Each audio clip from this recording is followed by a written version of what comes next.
Greetings, race community. Brent coming in live with today's guest, Mike Andreasen, who serves as Vice Chancellor for Development at the University of North Carolina, Chapel Hill. Welcome, Mike. Great to be with you.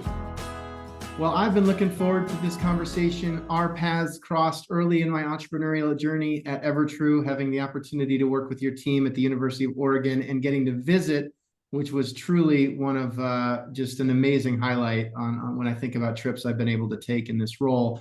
But today is not about me, it is about you. And so I want to learn more about your advancement leadership journey and share that with our race community. So tell me a little bit more, take me back to junior year of high school. Who was that Mike? Where was he? And what led you to UC Irvine? So this is always a scary thing. If we record this and then my wife and daughter choose to watch it at some point in time, they may not like that guy. So we have to be a little careful. But I grew up in an academic home in Southern California. Went to a Christian college, a Christian high school, or college prep high school. My dad actually was dean at the affiliated university. And so I grew up around the academy, and I grew up with faculty and for dinner at the home. And you know, my dad is, my folks were just visiting this weekend. He's been a big influence in my life to think about the role of education. And both my parents come from Europe, so we kind of had a global education-minded environment. And so the guy in high school thought he was going to follow the academic journey of his parents or his father. And I ultimately decided that wasn't my journey, that I wanted to kind of break out and go into the public higher education sector. I was really interested in going to a large public university and seeing what that's about, having grown up in a smaller environment. And in that journey at Irvine, by just necessity, you know, saw the flyer, do you want to be a telefund caller and make a little money? And coming out of a middle income family, I thought, well, that'll be a good way to help cover my expenses of living in Newport Beach. And so I became a student caller, and freshman year, and really wasn't that good. That's the story that most people don't. How do you know you weren't that good? I mean, give me like the reflections, the metrics, back up your mediocrity as a first year student caller. So this is the story I've told on occasion, but not too widely because it might hurt my future career aspirations. I took the job in January, and by spring break, the telephone director at the time called me in his office and said, "This is the copy of the LA Times. It has a classified section in the back. You probably ought to read it." That's how I knew I wasn't doing very well. And, I'd been pretty successful, frankly, in things I'd done in my life. It was really the first big setback, and it was jarring. And I really didn't know what to do. So here's my question, because it's one thing to get feedback. It's another if you were completely if you were oblivious to the feedback. So were you feeling confident, or did you kind of know you weren't really getting it done? Did you expect to have that conversation? That is one way to deliver tough feedback. Yeah, it's not it's lessons learned not to do. I think candidly, as you know, and certainly back in the 80s, way before we used computers, you had the calling cards and the phones. We were calling non-donors, and pledges were hard to come by. So I didn't really know. I mean, you had goals and expectations, and I didn't really know why it wasn't working. I knew it wasn't quite right, but lots of us were sort of struggling. People would quit more than get fired. It was pretty rare to get fired, and so it was a blow. The actual it's not working conversation was unexpected. Maybe the deeper feeling like it wasn't going well. But there is an amazing lesson that I've shared again privately on occasion with a few folks. The first lesson was there was a student manager who said to me, it's spring break, shifts are pretty light next week. Why don't you come in and we'll have you make some calls and you can kind of transition a bit. So there was an act of grace. I'm not sure why she did it, but she just, I think, probably saw the Times, the classified section, and probably knew that wasn't the right way to do it. And so that next Sunday, I went in for my afternoon shift, and I wouldn't say that I was disrespectful, but I threw the script out. I just said, I'm here for the hours, don't care. I'm just going to talk to people about why they ought to give to Irvine. And I ran a 7% pledge rate that week and had more gifts in 4 days than I had in the previous 3 months. And then the telephone manager came back and said, "We're going to confirm all those pledges. We don't really think those are legit. And I said, well, you call them all. And they all checked out. And he said, all right, I'll tell you what, if you're willing to call non-donors for the rest of the spring quarter and do whatever it is you're doing, you don't have to follow the script, just do you. I'm okay with that if you're okay with that. And that's how I ultimately got unfired. And it was such a powerful lesson that when we think about philanthropy at whatever level, authenticity is the premium. It is the magic sauce, whether it's $100 million gift or that first $100 gift. And so I think about that more often than maybe I'd like people to know, but it was a reminder that if it's not really who you are and what you represent, donors aren't going to buy it. And so that was really how I got into fundraising. It was an incredibly powerful lesson very early on at 18 or 19, however old I was at the time. And I'm grateful for it. And it's been a great career ever since. Mike, I love this story. I'm going to slide off camera here if folks are catching this on video. I'm going to come back, but there's a reason. Because in the 15 minutes before we went live with this recording, I was squeezing in some outreach to my classmates for this Brown football fundraising day that we're doing next week. And so I should have just worn it for the recording because I was just wearing this 15 minutes ago, cranking out videos that I'm sending via ThankView to my classmates. And I'm trying to be as authentic as I can be. And I hope that it means that the response rate gets a little bit better and the click-through rate gets a little bit better. And to be honest, it's way more fun doing that than following some generic script. Absolutely right. And it's a great lesson for all of us at every level, maybe in life as well, but certainly in fundraising. And obviously this industry has grown so rapidly. It's one of the big fears that I have, that we're chasing talent and we're chasing techniques and we're chasing, obviously technology is really important. And I just got to say, I thought I was sort of forward thinking about technology, but when you came to Oregon those 7 years ago, 8 years ago, you really got me thinking differently about what are tools and techniques that can accelerate and enhance what we do, but it goes to the heart of what is our authentic story, our message, what are we trying to accomplish? No, I think there's always been this trade-off between automation and personalization, right? You're either going like generic at scale, or you're doing an awesome experience for the very top of the giving pyramid. And there just wasn't a lot of in between. And that's where I do feel like a lot of the technology that's happening right now can let us elevate the personalization without necessarily sacrificing, and in some cases, actually improving our ability to scale. And it's never going to be quite the same. And by the way, if you're listening, what I was holding up was my football jersey. So I'd thrown on my football jersey earlier today to record some of these videos.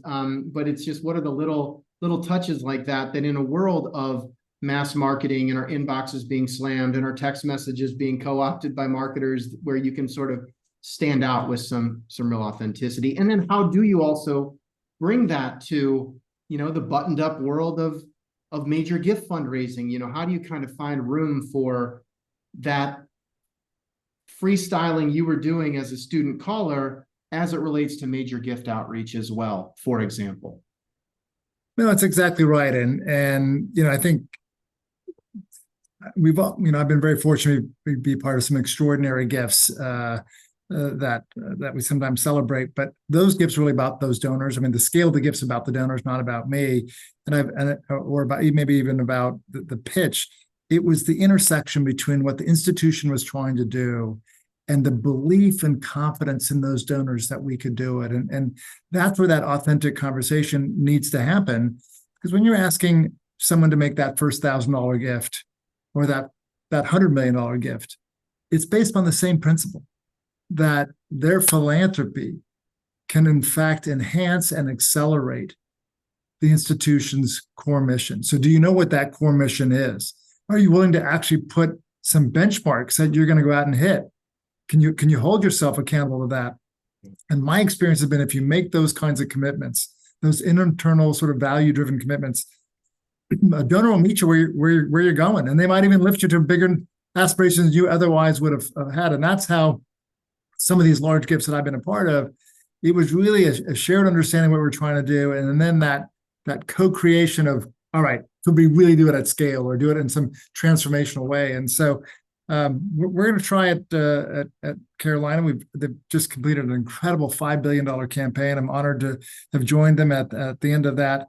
And we're going to ask ourselves, how do you take that large base of true, genuine affection, love, and trust, and sort of elevate and inspire to even greater heights of philanthropy, and being absolutely authentically true to who we are and what we're about. And that might even include a few things that we don't do or shouldn't do or can't do. And so that's the conversation we're engaging with as a leadership team.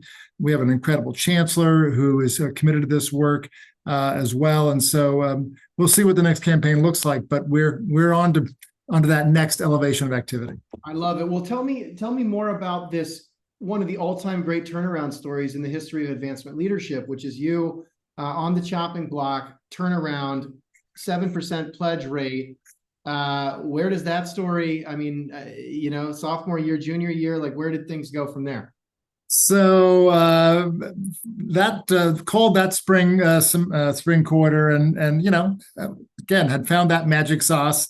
Over the summer, I was asked to do some planning work. In those days, we were really tied to the academic calendar, and so the summer was the time when you ordered things and planned for things. So I got involved in that, and then that fall began doing training, and very quickly became a student supervisor. And leading up to my senior year, actually 2 years later, I was running all the shifts. I was essentially working full time, much to the chagrin of my dad, who was saying, "Where's that academic journey?" And so I was going to class as much as I could, but I was working full time for Irvine. And at that time, Irvine was just launching its first comprehensive campaign, and so I had some unique opportunities as a student to be a part of that and learn about how campaigns come to bear and what's the role for annual giving. And the most important part of that story, which usually gets told a lot more often than the first part, is turns out my wife was a caller. And while I did not give her the classified section, this sort of made it clear this was probably not her calling. So she decided to quit-ish, if you want to call it that way. And then about 6 months later, we went on our first date, and magic was made, and we've been married 31 years. And so, met Marie at Irvine. She understands this industry because she started as a student. She's been along that journey with me the whole time. But that really opened up the opportunity for a full-time career. And so I graduated on a June in 1990, and the next Monday I became the head of the annual fund, was promoted, and then quickly recruited to UC Santa Barbara. In 92, after we got married. Marie was a couple years behind me, so we wanted her to finish up, and really built the first major gift team at Santa Barbara, and then had wonderful mentors. I mean, just really incredible fundraisers who took the time and energy to build my career. And how much you want to get in all this, but ultimately spent 11 years at UCSB. I did have a prodigal year, 4 years and 7 years. The prodigal year in 96, I worked at the American Film Institute. And there's a long, complicated story of how we got to LA, but that was an awful lot of fun. We were focusing our fundraising on historic preservation of the great American films. So I was working in New York and Washington and with all the studios, and just good old fashioned trying to raise money to preserve films. And all the red carpet premieres in Hollywood, and we had a blast. But it wasn't that long. I'd say 6-7 months when I missed higher ed. I knew that was really where I needed to be, whether it's that familial connection from growing up in a dean's home or whether those mentors. And so it was the one time in my career where after 11 months, I realized I was in the wrong spot. And so UCSB was about to hire the head of their regional major gift team and begin planning for their first campaign. And so they called up and said, "We're about to hire someone, but we think you probably would have wanted this job if you had stayed. Any chance you'd come back?" And so we moved back to Santa Barbara, spent 7 years there, and launched the first campaign. I was campaign director at the end and worked for the chancellor directly. That then led to a tremendous opportunity, maybe the most defining opportunity of my later professional career, to join the team at Michigan at the business school. And I sometimes famously say before it became Ross and after it became Ross, and really had a chance to work with the dean, who was incredible. But before you Go dive ahead. into that, like Yeah. you are, I mean, at this point, California kid, and Whole life. run. I mean, Irvine, Santa Barbara, truly one of the most amazing places that I've visited. And Michigan is not necessarily the most logical next step that one would imagine. Not an easy step, I can't imagine. But tell me more about what inspired you to make that leap. Pretty big one. We got, two California kids, 7 winters in Michigan, and the car never got in the ditch. That was our. There was actually an office pool, and someone collected handsomely that I never got in the ditch. It's a great institution, and it has a tremendous history. Jerry May was the vice president, and we knew him as a real legend in our field. But what really inspired me was the dean, Robert Dolan. Bob Dolan had just come from Harvard Business School. He was a senior associate dean. I think he's still the most successful case writer in HBS's history, and just again a genuine human being. There's no reason to leave HBS, right? Well, why would you do that unless you had a vision? And what I learned from Bob was that really big, audacious ideas generate really big, audacious gifts. And again, we get really caught up in our industry around, all the cultivation steps, and, the $1,000 gift leads to the 10,000 to all of that. And what Bob really said is, no, we're going to do something that is so unique in the business school higher ed space that is deserving of a major, major investment. And that then led to an incredible partnership with Stephen Ross, a related group. Stephen's one of the great philanthropists in the country. And he decided to make the lead gift for the business school campaign, a $100 million gift, the largest at the time for the University of Michigan or for any business school. And we were honored to name the school after him for that. And so being a part of that community, being a part of that leadership team, being a part of that donor experience really defined how I thought about philanthropy going forward. It's certainly what I brought to Oregon, and that led to some really wonderful gifts at Oregon as well. But again, we're here as stewards to relationships that last a lifetime, but it's that authentic vision and mission of what are we trying to do?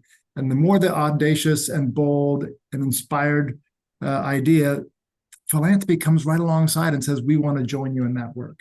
So tell me more about that to the extent you're able, because very few people listening have ever been or will ever be a part of a $100 million transformational naming type gift. There just aren't that many of them to go around.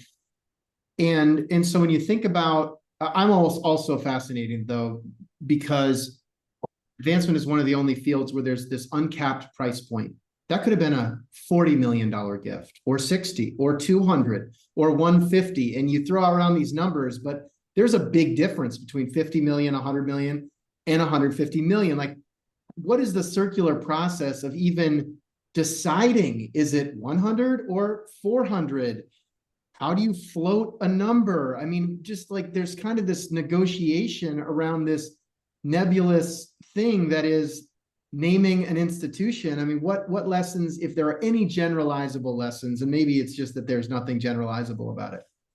Well, I would say that everything we do should be based on business principles or thought, value propositions of the institution. So it's not a random out of the hat process. I will also be careful to honor the confidentiality of some of those gifts, but it's been well discussed. And again, an incredible academic leader at an incredible institution.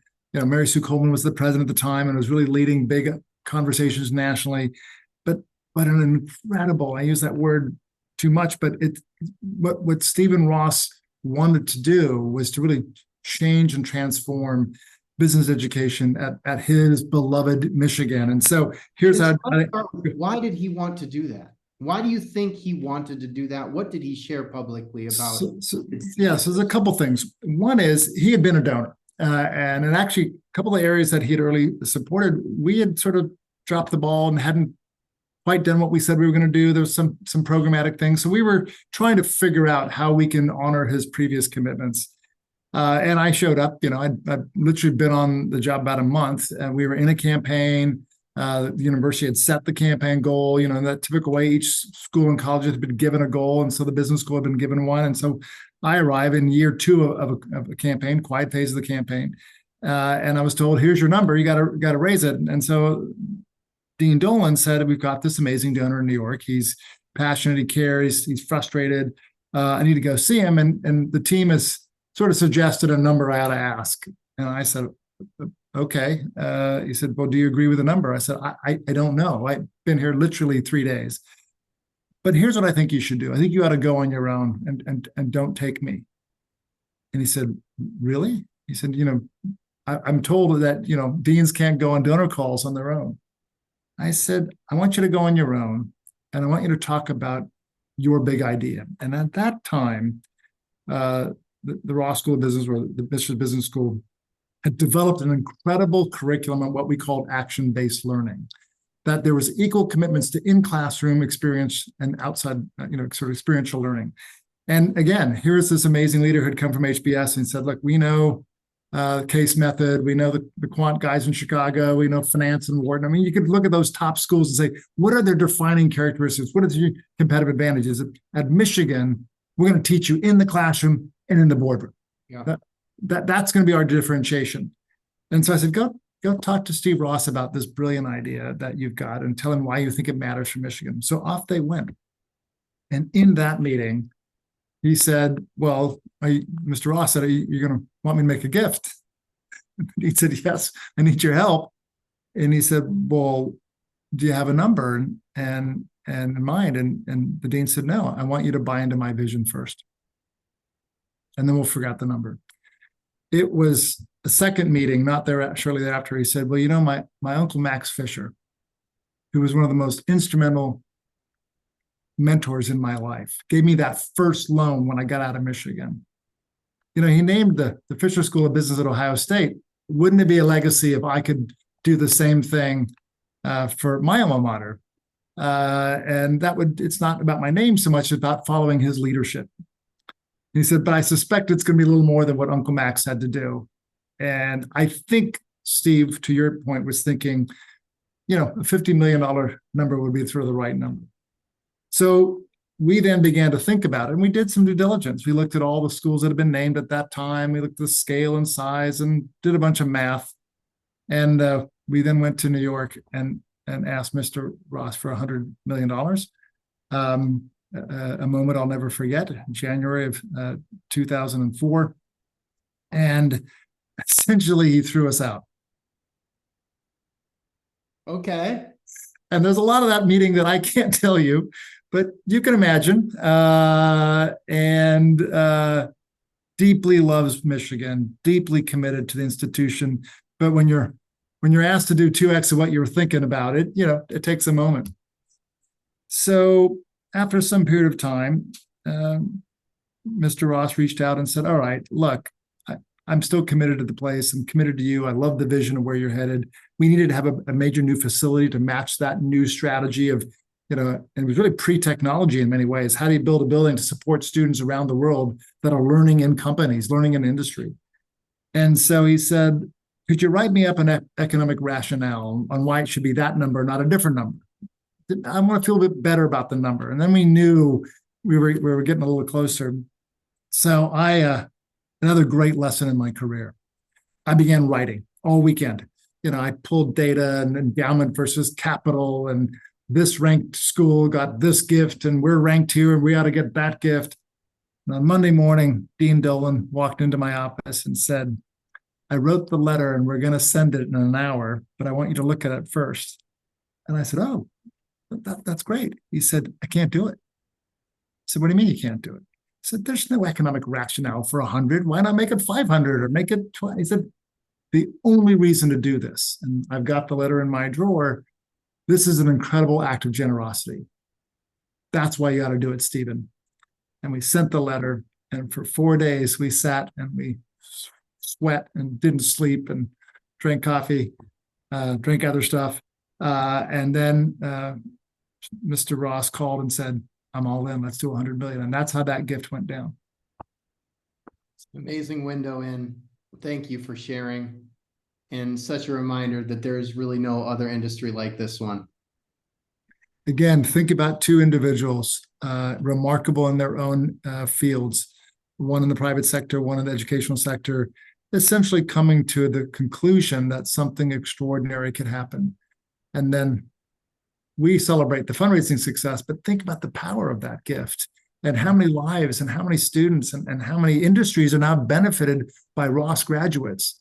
I sometimes worry we get caught in the arms race and who's got the biggest campaign. And one of the things I've said a bit about, and I know we're still at the Michigan time period, but one of the things I've said a lot at Carolina, 200,000 donors contributed to our $5 billion campaign. And that's a really broad set of donors. And so I suspect the next campaign, they didn't hire me to try to raise less money. So we're going to continue to grow the role of philanthropy. But I pledge this, at Carolina, we're not chasing a number. We are convinced by the success of the past, the generosity of the past, that philanthropy can accelerate the time between discovery in the lab and treatment in the clinic, between understanding in the classroom and the library to changes in public policy, to the creation of new businesses. The problem I think that higher education is facing, this 400-year experiment starting across the pond and farther around the world, but the last couple hundred years in our country, the problem is we've gotten a bit complacent with how long it takes to actually do good. Right. And I think faculty members they want to do good. That's not research for research's sake. It's not teaching because you got nothing else better to do. You're trying to discover solutions to the great challenges of our time. And you're trying to educate and inspire citizens that carries on this great work. Well, donors are asking the same question. Well, why does it take 10 years between an idea and implementation? Could philanthropy shorten that from 10 years to 5 years to 2 years? And so that's a grand statement to say, I know that, but the large gifts at Oregon, we had a couple of, as you know, we had a couple of $500 million gifts there and a $400 million gift before I left. Those large gifts also get a lot of attention, but they are specifically tied to time. Can you make a difference in a shorter amount of time? Oregon can build a life sciences, applied life sciences program over 20 years. You can do that. You hire your faculty, you recruit your students, you get tuition. I mean, you can build that machine. We've done it for hundreds of years, but could you do it in 7 years? Well, you could if someone believed enough to say, well, I'll put $1 billion on the table to do it. And that's what Oregon's doing right now, right? They're ramping up something. And you see the other places, some of the big gifts around the country. I am convinced that all of philanthropy, but certainly transformational philanthropy, is really about time. It's about impact, not about scorecard and loyalty giving. And I gave 100,000 last time, so I ought to give $1 million this time. That's not the issue anymore, in my view.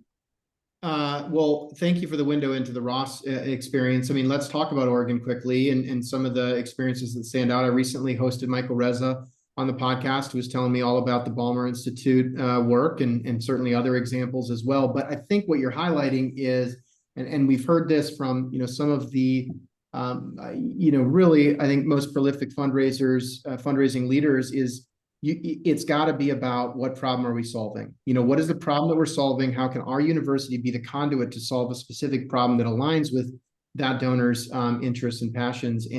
But it does start to feel, further up the gift pyramid you get, more like that venture philanthropy mindset where, this is like the return on impact needs to be somewhat quantified, even if certain aspects of it are just going to be an incredible act of generosity as well. Yeah. So I would say, again, there's been some incredible gifts around the country, and we look to those institutions that do them on a regular basis. And again, I've been fortunate to be part of a few of these.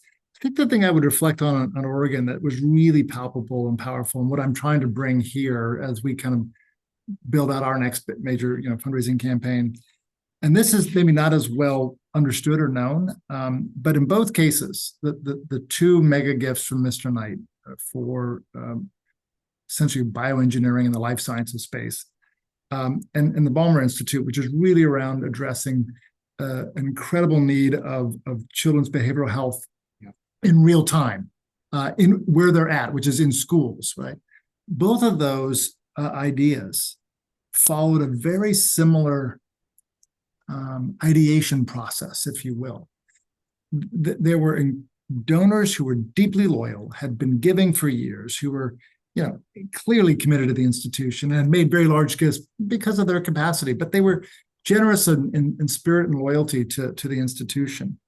But both in 2016, 15, 16 for Knight and 2021 for Balmer, we put a small team of faculty together in a room, and I mean literally 90 minutes every week for 10 weeks. And we allowed them, we humbly asked them, and then we facilitated rigorous discussion about what problem we were trying to solve. Did we have the audacity to dream big enough given the capacity of what we believe the donors might support? And did we have the conviction and the commitment to execute? Because the last thing that Oregon or anyone should do, in my view, is take the big gift and say, well, we'll try. No, we put very specific metrics about what we would try to accomplish in the first 3, 5, and 7 years. But that process, that 10 weeks, I cherish. It was messy. It was difficult. There was disagreement. There was rigor. And in both cases, when we ultimately got the gift, and there's lots of development fun, legend storytelling about that. But in both cases, the donors turned to me privately and said, it was really your faculty.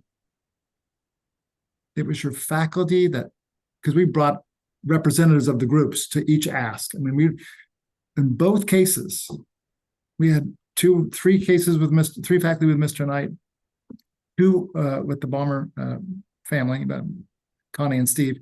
We brought in faculty who essentially had done 0 asks in their first ask. One was $1 billion and one was $400 million.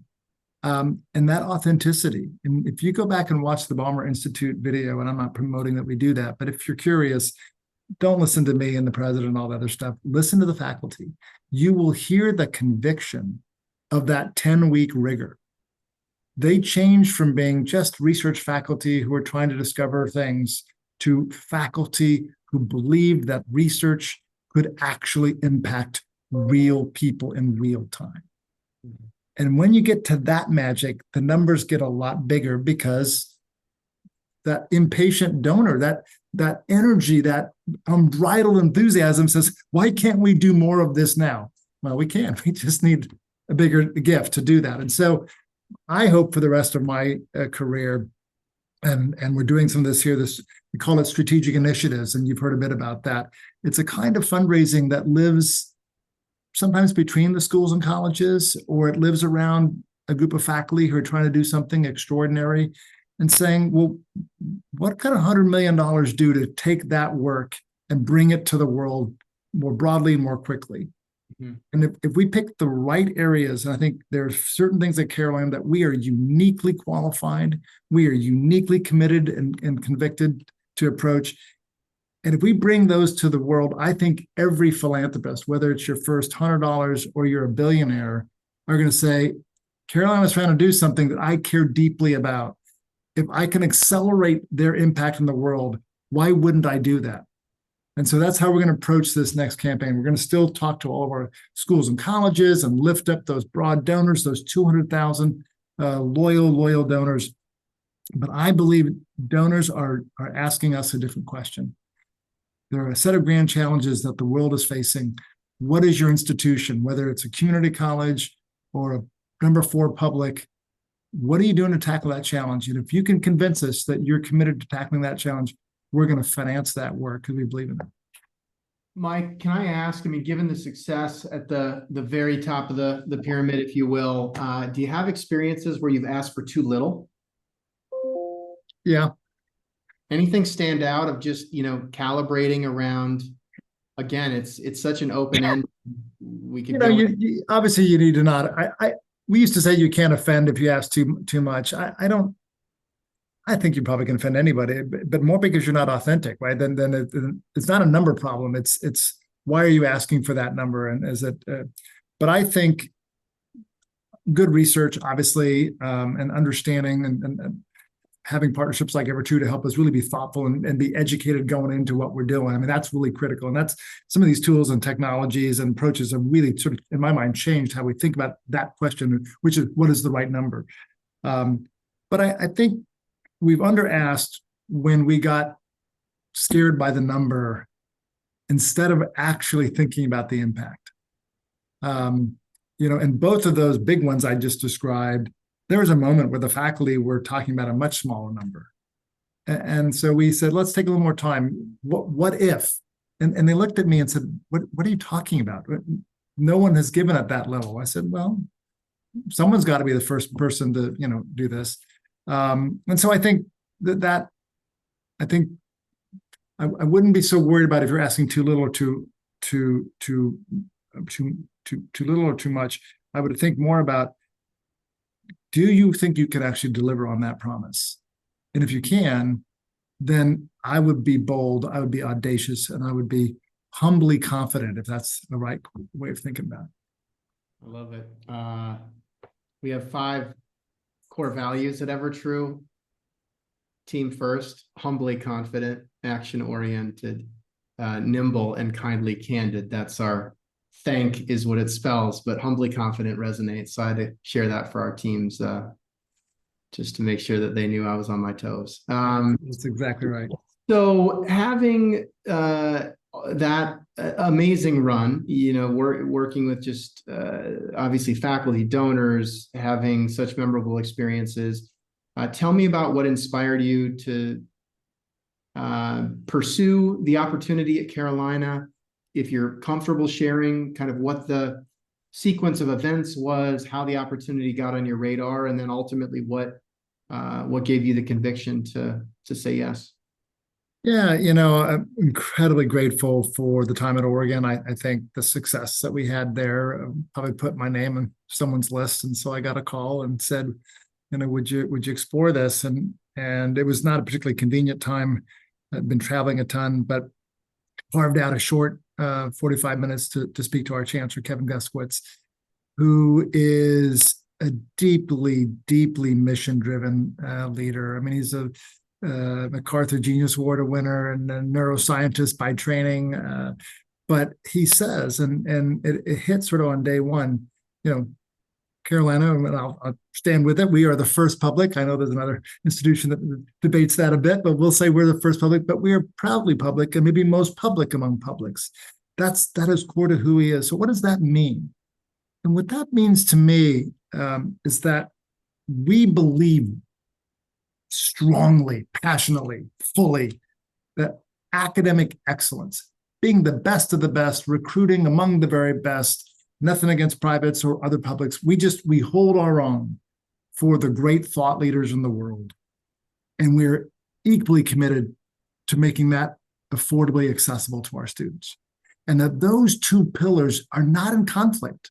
They sometimes feel like in conflict because it's a money problem, but they are actually complementary. So for me, beginning a conversation with a chancellor that says, this is what we are, what we stand for. And then to learn that what an incredible alumni community and a generous, the state of North Carolina, our legislature makes some of the largest investments in higher education than any of the states in the country. To come to a community that believes in the power of education, from donors to legislators to the faculty. So I knew about the quality of the place. I began to learn about the deeply public mission of the place, the ecosystem that was really committed to our campus and, of course, the other campuses. And then to hear about a $5 billion campaign and what do you do next? That seemed like a pretty audacious and bold idea. And so I said, I'd love to learn more. And things went pretty quickly last fall. And I think the first conversation happened in the middle of October. I was a candidate in early November, and we made the decision Thanksgiving weekend and then started in late January. We have a daughter who's now a senior in high school. She was in the middle of her junior year, and an incredible young woman who said, let's go. Let's take this leap of faith. And she's had a great time. Our son is a soon-to-be graduate college student at Portland State University, and he said, "I got this. I know what I'm up to and up against." So he's back in Oregon, and so we're blessed. We're inspired. We're daunted a bit, but I think this is a moment for our university to take sort of 3 decades of really strong traditional fundraising, and to take that, stand on the foundation of those great leaders and say, okay, how does our university intentionally raise money that accelerates the time and scale of impact on society? And we're doing the same thing everyone else is doing. You do a campaign feasibility, and you got to decide quiet phases and public phases and all that technical stuff we do, and really having some rigor to how we approach fundraising. But we at Carolina will be committed to this notion of impact. That's what's going to drive everything we do, including a commitment to digital. We have not quite begun the leap to what I would call a digital-minded mindset. And we look to thought leaders and industry partners like Evertrue to say, yeah, think about the untapped potential. And I remember something you said years ago that just has stayed with me. And you mentioned it earlier in the podcast, this tension between personalization and scale. And I think we're seeing tools that can help us do that in a really genuine way. But here's something else that you said, and I don't know if you remember, 8 years ago, you said there's going to come a day that your donor will expect personalization on this. They buy their airplane tickets, their concert tickets, they enroll kids, everything happens on this. And why wouldn't their institution that they love so dearly behave in the same way? And so we've assumed that technology somehow diminishes personalization. It never occurred to us that our alumni, our donors, are actually enjoying that ride in the rest of their life. And so Carolina and other places, but I'll just speak about Carolina, we've got a lot of work ahead of us to think about the way that tools and technology can really expand what we do. Well, we're over 40 minutes in, and you are obviously deeply passionate about public higher education. And I love this conversation, but we're 45 minutes in, we're talking Oregon, we're talking Carolina, and you haven't said the words football or basketball. You've talked about impact, you've talked about public higher education and everything else that we've discussed. And so I love that, because for people that don't know much more about the institution than what they might see on a Saturday, for example, there is so much more to it. But at the same time, part of what I imagine inspires that there is a symbiotic relationship between general excellence and success on the field, off the field, and how the donor population is feeling. And so how do you kind of navigate that? You cannot disconnect in any way. And just look at my career. Michigan, Oregon, Carolina. Athletics, the power of the student athlete, the draw of bringing alumni and donors together. None of what we have done at these institutions would be possible without incredibly successful athletic programs and the partnership that we have shared with each other. Just met for lunch today, John Montgomery, who heads up our Rams Club athletic fundraising, world-class individual, seasoned fundraiser. And we spent lunch talking about how our commitment to raising money, both academically and for these incredible student athletes, these incredible programs, at a time, frankly, where, collegiate athletics is under a lot of transition and pressure and tumult. But in spite of that, it is what ties people together. And I'm often asked by the faculty, have you ever got an academic gift because the football team won a game? And I generally say, no, not usually. But a non-competitive athletic program makes it hard to have the conversation at all.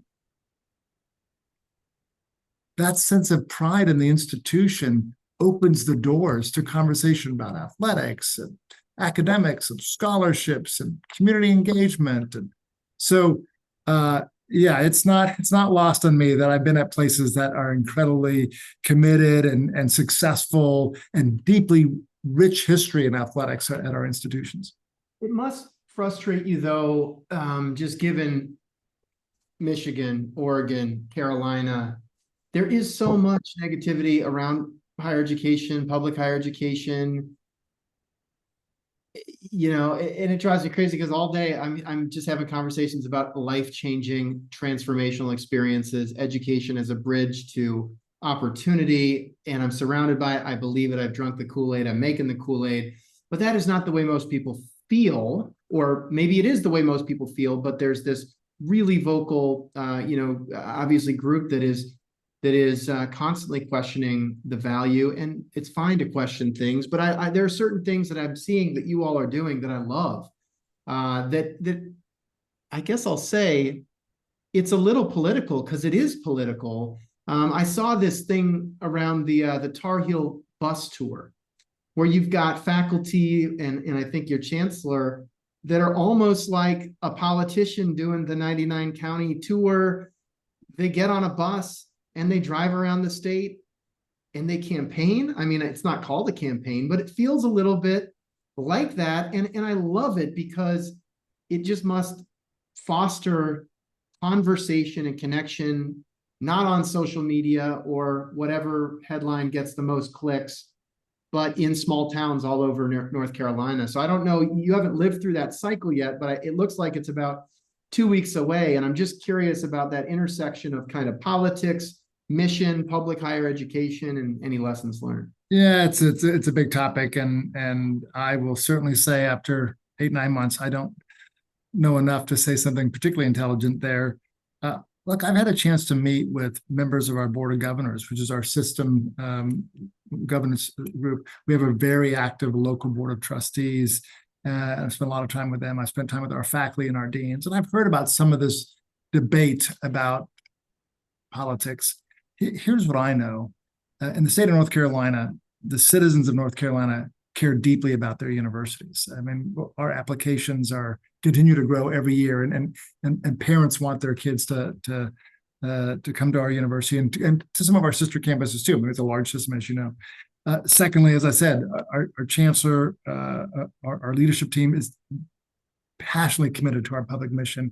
That bus tour isn't just so people will get to know us and know we're doing good things. It's so that we get to know those communities that we are in service. We're talking a lot about how philanthropy in Chapel Hill can be felt and experienced in every county in the state. And how do we do that from the farthest western part out by Asheville and beyond, all the way out to the coast?